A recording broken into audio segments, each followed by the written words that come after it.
ভালো লাগলে অবশ্যই শেয়ার করতে পারবেন, ওটা শেষ পর্যন্ত দেখো। আমানতু বিল্লাহ সাদাকাল্লাহুল মাওলানাল আযীম। মানুষ তো এরকম রূপ ধারণ করেছে, জানাজার নামাজ যদি মনে করেন 10টায় দেওয়া হয়, আর সেখান থেকে যদি 5 মিনিট অতিক্রম হয় পিছন থেকে বারবার আওয়াজ আসে, আরে ভাই জানাজাটা কেন দেরি করতেছে, তাড়াতাড়ি পড়ান না। আমি তাদের উদ্দেশ্যে বলতে চাই, আপনার চারপাশে যারা এই বাক্যটি উচ্চারণ করে তাদের চেহারাগুলো একটু দেখে চিনে রাখুন। আল্লাহর কসম, যেদিন আপনি এখানে, আজকে হোক আর কালকে হোক, 6 মাস পর হোক আর 6 বছর পর হোক, এই একই জায়গায় আপনি এইভাবেই শুয়ে থাকবেন, না আপনার কথা বলার শক্তি থাকবে, না আপনার দাঁড়ানোর শক্তি থাকবে, না আপনার বলার শক্তি থাকবে। ঠিকই একই মানুষগুলো আপনাকে রেখেও তারা তাড়াহুড়া করবে।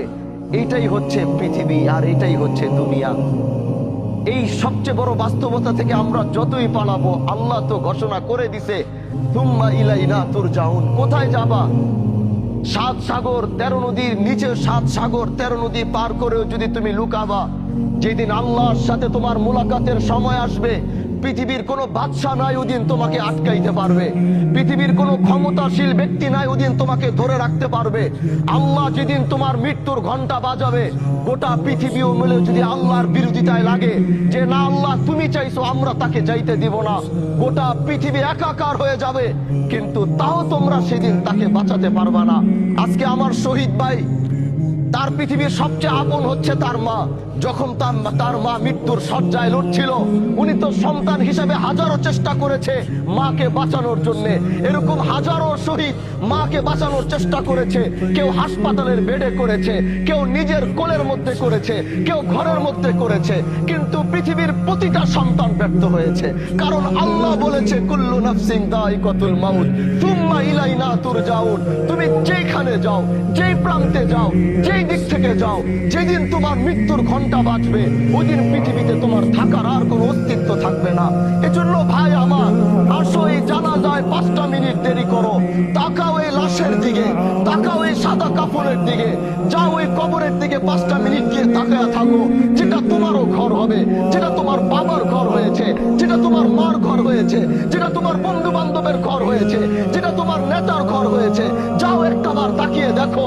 তুমিও প্রস্তুতি নাও যে এখানে তুমিও একদিন নামবে, কিন্তু নিজের পায়ে নয়, কেউ তোমাকে ধরে নামাবে। এটাই হচ্ছে পৃথিবীর সবচেয়ে বড় বাস্তবতা। এজন্য ভাই, মৃত্যুর প্রস্তুতি নাও। দুনিয়ার এই রঙিন স্বপ্নকে বন্ধ করো। এই রঙিন স্বপ্ন তোমাকে বারবার ধোঁকা দিয়ে আল্লাহর সাথে তোমার সম্পর্কের জুদা ঘটাইতেছে। আল্লাহর সাথে তোমার সম্পর্কের পার্থক্য এত করতেছে, তোমার আর রবের মধ্যে কোনো সম্পর্ক পাওয়া যায় না। এই মৃত্যুর এই জানাজা থেকে শিক্ষা নাও। আমি আর তুমি চলে যাব, কিন্তু যাব এমন ভাবে যাব যেদিন আমার আল্লাহ আমার উপরে রাজি থাকবে। পারবো তো ইনশাআল্লাহ?